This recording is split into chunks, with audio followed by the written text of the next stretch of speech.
5 things I did to go ultralight that I absolutely regret 100%. Welcome back to the channel, everybody. My name is Dan Becker. If you do these things or you've done these things, please do not take offense to this.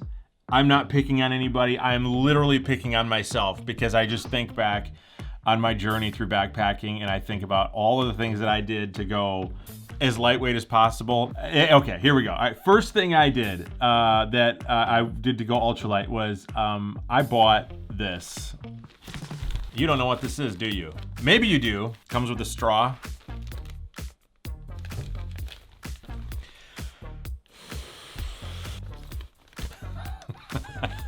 That's your pillow.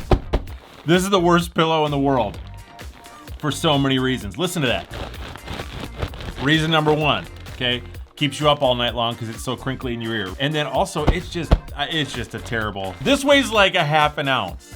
Maybe a half an ounce. It's the weight of a plastic bag. I bet you there's somebody out there going, oh yeah, that looks great. I think I'm gonna buy that right now. That's a great way to save weight. Yeah, it's also a great way to lose sleep. I was more concerned about having a light pack than I was about anything to do with sleep or being comfortable or the backpacking trip in general. Okay, the next couple things I've done on this list are kind of dangerous, actually. When I think about it, I just can't believe how dumb these things were. And man, if you're thinking about doing some of these things, please don't. I went to Pictured Rocks, which is in the northern UP of Michigan, and it was forecasted to be, you know, in the 40s overnight, and it got down into like the high 20s overnight. And not only that, but there was a really, really fierce wind coming off of Lake Superior. And the campsite is probably 100 feet from the lake. I mean, it's not far.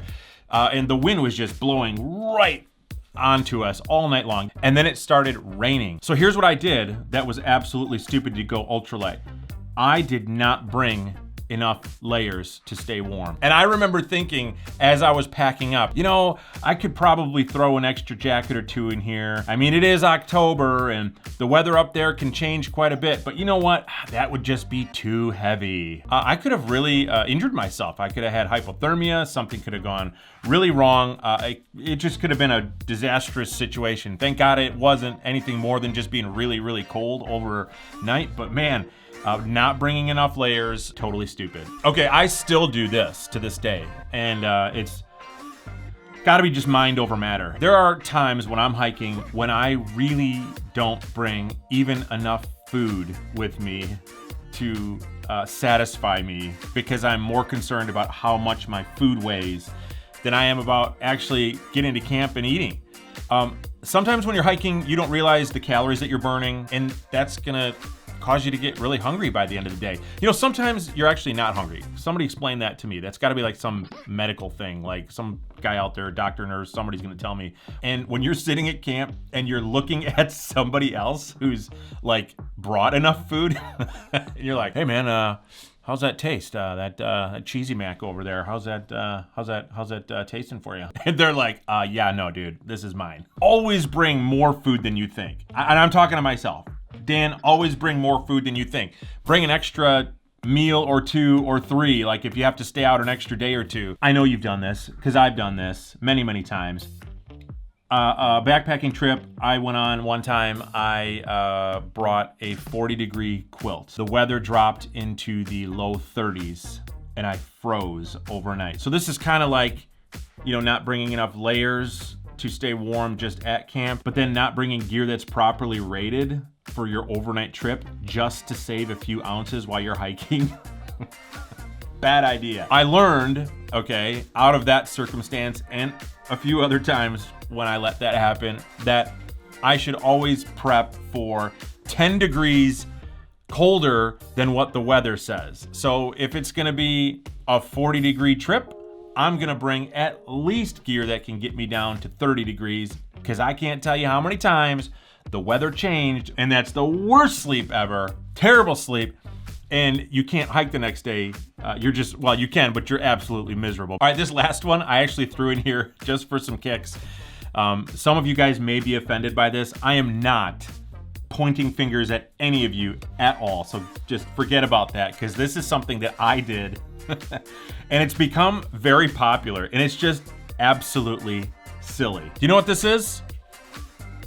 This is the strap I took off of my Nitecore NU25 headlamp and put on a piece of shock cord. So this headlamp weighs like maybe an ounce on its own. And the headband, the strap or whatever you want to call it, this thing weighs like maybe another ounce. So about the same weight as the headlamp. But this was too heavy.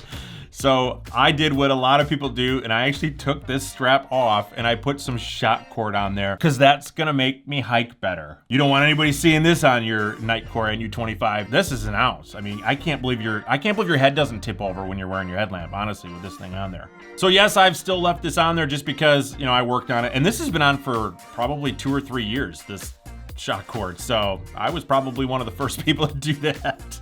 Look, if you stuck this in the back of my backpack while I was hiking and I didn't know it, I would not notice any difference whatsoever, I promise you. So this is just silly. You know, the things people do to go ultralight, cutting straps off their backpack, drilling holes in their toothbrush. You know, look, if you're like mega through hiking, or it's like some competition to you, or you just love to go super, super, super, super ultralight because, you know, it's kind of like a hobby to you. That's totally cool. I totally understand that and I get that. But for me, the shock cord, put this in the comments. Have you done this? Just be brave, admit it. Let's all admit that this is probably a little extreme. All right, you guys, just a little fun video for you. Some of it was some real stuff to be safe, and some of it was kind of silly. So if you've done any of this stuff, hopefully you can laugh with me as I laugh with myself for doing this stuff as well. Follow me on Instagram. I'll put that right here. Also, I got a TikTok. That's right. Dan Becker is TikToking.